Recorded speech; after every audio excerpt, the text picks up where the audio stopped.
अलीगढ़ से इस वक्त की बड़ी खबर सामने आई है। फर्जी जन्म प्रमाण पत्र गैंग का पर्दाफाश हुआ है। पुलिस ने 6 लोगों को गिरफ्तार किया है और इस पूरे मामले में रोहिंग्या कनेक्शन की भी जांच शुरू कर दी गई है। सबसे चौंकाने वाली बात यह है कि इस नेटवर्क की जड़ें देश के 16 राज्यों तक फैली हुई हैं। आइए जानते हैं पूरी रिपोर्ट। अलीगढ़ पुलिस ने फर्जी दस्तावेज बनाने वाले एक बड़े गिरोह का खुलासा किया है। थाना पाली क्षेत्र के दत्ता चौली ग्राम सचिव की आईडी हैक कर फर्जी जन्म प्रमाण पत्र बनाने की शिकायत के बाद पुलिस ने छानबीन शुरू कर दी। जांच में सामने आया कि ये गिरोह न केवल जन्म प्रमाण पत्र बल्कि परिवहन विभाग और अन्य सेवाओं से जुड़े दस्तावेज भी तैयार करता था। एसपी देहात अमृत जैन ने बताया कि गैंग के तार देश के 16 राज्यों तक फैले हुए हैं। खासकर बिहार में सबसे ज़्यादा फर्जी दस्तावेज तैयार किए गए। पुलिस को ये भी शक है कि इन फर्जी जन्म प्रमाण पत्रों के आधार पर वोटर कार्ड भी बनाए गए होंगे, जिससे राष्ट्रीय सुरक्षा पर गंभीर सवाल खड़े होते हैं। फिलहाल पुलिस ने 6 आरोपियों को गिरफ्तार कर जेल भेज दिया है। जांच में रोहिंग्या नागरिकता कनेक्शन की भी पड़ताल की जा रही है। आशंका जताई जा रही है कि फर्जी दस्तावेज बनाकर न केवल भारतीय पहचान हासिल की गई बल्कि कई संवेदनशील दस्तावेजों का भी दुरुपयोग किया गया। मामले की गंभीरता को देखते हुए पुलिस ने विशेष जांच टीम यानी SIT का गठन कर दिया है। अब इस गिरोह से जुड़े अन्य राज्यों के नेटवर्क का पता लगाया जाएगा। साथ ही संबंधित विभागों के कर्मचारियों और अधिकारियों से भी पूछताछ की जाएगी। पुलिस की इस कार्रवाई ने बड़े नेटवर्क का भंडाफोड़ कर दिया है, लेकिन अब सबसे बड़ा सवाल यही है कि आखिर इस पूरे गैंग के तार कहां-कहां तक जुड़े हैं और कितने बड़े पैमाने पर फर्जी दस्तावेजों का इस्तेमाल किया जा चुका है। इस पर देश भर की निगाहें टिकी हैं। माननीय मुख्यमंत्री जी द्वारा चलाए जा रहे अपराध एवं अपराधियों के प्रति जीरो टॉलरेंस का अभियान और उत्तर प्रदेश पुलिस महानिदेशक द्वारा चलाए जा रहे साइबर क्राइम के अगेंस्ट एक विशेष अभियान के तहत सर्कल छर्रा, अलीगढ़ पुलिस और देहात SOG द्वारा एक बेहद सराहनीय प्रयास करते हुए एक अंतरराज्यीय साइबर फ्रॉड और साइबर क्राइम के गैंग का खुलासा आज किया गया है, जिसमें कि 6 क्रिमिनल्स को आज अरेस्ट करके हम न्यायिक अभिरक्षा में जेल भेज रहे हैं। इनका जो अपराध का विवरण है वो इस प्रकार है कि कुछ दिन पूर्व अलीगढ़ के ग्राम पंचायत सचिव द्वारा आके ये अवगत करवाया गया था जन सुनवाई में कि उनकी सरकारी CRS पोर्टल की ID से 597 फर्जी जन्म प्रमाण पत्र इशू हो गए हैं बिना उनकी नॉलेज और बिना उनकी सर्टिफिकेशन के। और यह सर्टिफिकेट जो है टोटल 16 राज्यों में लगभग 50 जनपदों से ज्यादा जनपदों में यह प्रमाण पत्र इशू हो गए। इस सूचना का तुरंत ही संज्ञान लेते हुए मेरे द्वारा 3 टीमों का गठन किया गया और थाना छर्रा, थाना पाली पर 242/25 एक मुकदमा पंजीकृत किया गया। इन तीनों ही टीमों द्वारा बेहद सराहनीय प्रयास करते हुए क्लाइंट साइड डेटा और सर्वर साइड डेटा का बेहद गहन अनुसंधान करते हुए और इसमें जो साइबर फ्रॉडस्टर हैं जो कि इंटरनेट पे बैठे हैं अपनी, जिन्होंने पहचान 4 से 5 लेयर्स में छुपा रखी है, जिनका ना नाम असली है, ना मोबाइल नंबर असली है, ना ही ब्राउजर, सब कुछ VPN के माध्यम से ये लोग करते हैं। इन खूंखार क्रिमिनल्स के, साइबर क्रिमिनल्स की पहचान करते हुए उनसे एक बड़ी रिकवरी जिसमें कि लगभग 1000 फर्जी प्रमाण पत्र उनसे मिले हैं हमें, उनसे 13 लैपटॉप्स मिले हैं, 5 मोबाइल फोन्स मिले हैं। इन सभी उपकरणों में बेहद इंपॉर्टेंट इलेक्ट्रॉनिक साक्ष्य मिले हैं। उन साक्ष्यों के माध्यम से यह साबित होता है कि यह फ्रॉडस्टर्स जो हैं, जो हमारे डिजिटल इंडिया के फ्लैगशिप गवर्नमेंट पोर्टल्स हैं, उन पोर्टल्स के माध्यम से उन पोर्टल्स को हैक करके उन पोर्टल पे इलीगल सेवाएं देते हैं। और इन पोर्टल्स पे जितनी भी हमारी सेवाएं होती, जैसे आधार अपडेशन हुआ, जैसे लर्निंग लाइसेंस परमिट बनवाना हुआ, जैसे मृत्यु प्रमाण पत्र, जन्म प्रमाण पत्र बनाना हुआ, यह अनधिकृत तौर पे इन साइबर फ्रॉडस्टर्स द्वारा यह कार्य किया जा रहा है। इस तरह से जन्म प्रमाण पत्र और मृत्यु प्रमाण पत्र बना देना कहीं का भी, किसी का भी, यह एक अत्यंत गंभीर अपराध है और यह राष्ट्रीय सुरक्षा के लिए अत्यंत गंभीर एक प्रकरण है। और इस प्रकरण का संज्ञान लेते हुए माननीय SSP महोदय द्वारा इसमें एक SIT का गठन कर दिया गया है। यह SIT इसमें संलिप्त जितने भी बाहरी और डिपार्टमेंट के अंदर के लोग हैं सभी पे जांच करेगी और जिसकी भी संलिप्तता इसमें पाई जाएगी उस पे गंभीर से गंभीर कार्रवाई अलीगढ़ पुलिस द्वारा की जाएगी। इसमें बिहार के 245 जन्म प्रमाण पत्र इशू हुए हैं। गिरफ्तारी कहां से हुई है? इनकी गिरफ्तारी यहीं अलीगढ़ से हुई है। चलो देखिए, जो पूर्व में इस तरह की सूचना मिली है कि इस तरह के जन्म प्रमाण पत्र और आधार अपडेशन के जो लिंक है वो रोहिंग्या और जो दूसरे घुसपैठी भारत में आके रहते हैं वो मिनिस्ट्री ऑफ होम अफेयर्स द्वारा हमें अवगत करवाया गया है। पूर्व में भी तो हमारी जो SIT है वो इन बिंदुओं पर बहुत गहनता से इसमें जांच करेगी और इसमें जहां तक भी कनेक्शन निकल के आएगा उस पूरे कनेक्शन का भांडाफोड़ अलीगढ़ पुलिस द्वारा किया जाएगा।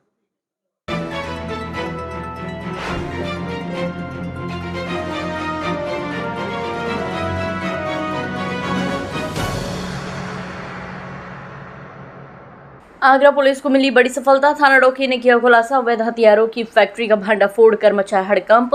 थाना प्रभारी की मेहनत लाई रंग। चुनाव से पहले बड़ी कार्रवाई। पुलिस टीम ने दबिश देकर मौके से 3 आरोपी दबोचे। फैक्ट्री से बरामद हुए 15 अदद अवैध असलाह। फैक्ट्री से 9 तमंचे, 315 बोर, 3 राइफल, 315 बोर जब्त, 1 राइफल, 12 बोर और असलाह बनाने का सामान भी मिला। हथियार बनाने के उपकरण और लोहे की पाइपें भी बरामद। आरोपियों से मोबाइल और 8,000 रुपये भी हुए बरामद। थाना प्रभारी योगेश कुमार की सूझबूझ और तत्परता से हुआ खुलासा। आगामी पंचायत चुनाव से पहले अवैध असलाह तस्करों को लगा बड़ा झटका। थाना डोकी क्षेत्र का पूरा मामला। देखिए, पिछले कई दिनों से हम लोगों को लगभग महीने भर से एक इनपुट मिल रहा था कि इस पूरे क्षेत्र में कई जगह पर लोग हथियार लेके चलते हैं और कई बार चेकिंग में भी उनके पास से हथियार बरामद होता था।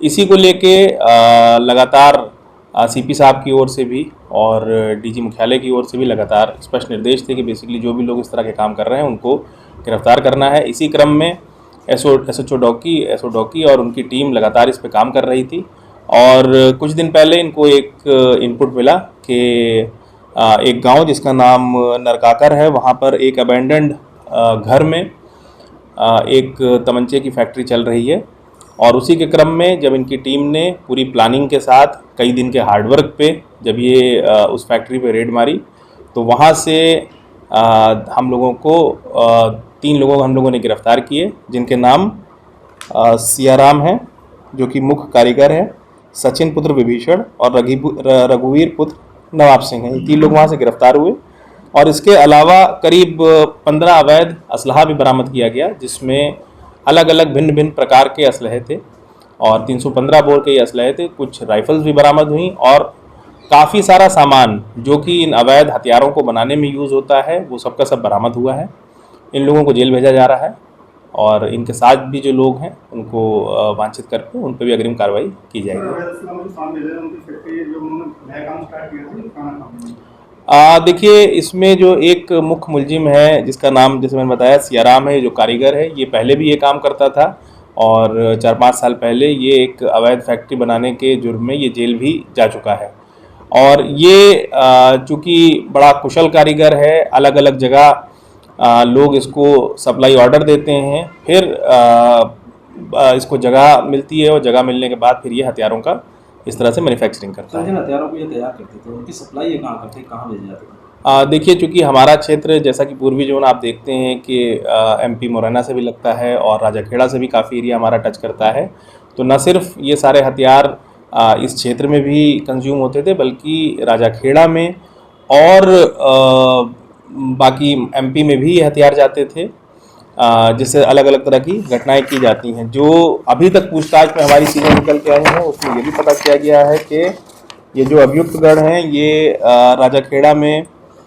मोनू चंबल और जीतू चंबल उनके गैंग के लोग हैं, उनके लिए भी ये हथियार बना चुके हैं। हम लोग उस पर भी काम कर रहे हैं। अभी कुछ दिन पहले ये लोग राजाखेड़ा से जेल भेजे जा चुके हैं।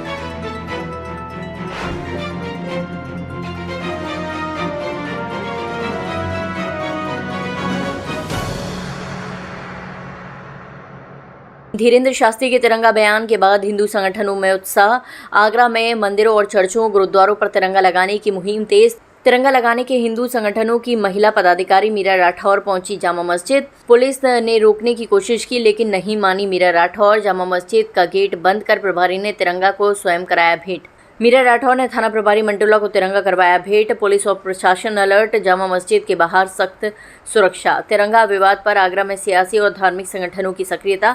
पूरा मामला थाना मंटोला क्षेत्र के जामा मस्जिद से जुड़ा हुआ। एक अच्छा प्रयास है और इस प्रयास के अंतर्गत में यहाँ पर तो खैर हमारे पास में राष्ट्र मंदिर है, तो बागेश्वर धाम के अपने धीरेन्द्र शास्त्री जी ने एक आह्वान किया है। जहाँ तक मुझे याद है कि भाई अपने अपने धर्म स्थलों पर आप लोग तिरंगा लगाना चाहिए। तो तिरंगा हमारे देश की शान है, हमारी आन बान शान है। उसी के अंतर्गत में यहाँ पे तो हमारे यहाँ राष्ट्र मंदिर बना हुआ है, जिसके अंतर्गत में तिरंगा वैसे ही लहरा रहा है। लेकिन मेरी आप सभी लोगों से एक निवेदन भी है, एक आदेश भी है गादी का कि आप सभी लोग अपने अपने घरों पर तिरंगा लहराइए। अगर तिरंगा घरों पर लहरा सकें, लेकिन तिरंगे की अपनी एक मान्यता रहती है, तो उस व्यवस्था के अनुरूप, मर्यादा के अनुरूप आप लोग छोटा तिरंगा लीजिए और अपने पूजा स्थलों में रखिए। तो जब जब आप अपने घर में ठाकुर जी की आरती करेंगे, कहीं ना कहीं उस तिरंगे की भी आरती होगी, और वो तिरंगे की आरती हमारे देश की आरती है। हर हर महादेव। जिस तरीके से धीरेन्द्र शास्त्री जी महाराज ने संदेश दिया है कि हर जगह धार्मिक चीज़ों पे तिरंगा लगना चाहिए और फहराना चाहिए, तो आज मैं मनकामेश्वर मंदिर में आई, पंडित जी से मिली हूँ और मैंने तिरंगा दिया और प्रवेश पत्र दिया है, तो उन्हें स्वीकार किया और उन्होंने अपने कहा कि मैं तिरंगा लगाएंगे और हर जगह मंदिर हो चाहे मस्जिद हो तो हर जगह लगना चाहिए। तो आज मैंने मनकामेश्वर मंदिर में दिया है, अब मनकामेश्वर मंदिर से फिर मैं गुरुद्वारे जाऊँगी, गुरुद्वारे से चरस जाऊँगी, चरस के बाद मैं मस्जिद जाऊँगी, हर जगह मैं तिरंगा दूँगी और एक लेटर पैड दूँगी। तो सभी अपने अपने जगह जो दिया है तो अपने अपने हर जगह लगाए। जय भारत माता की।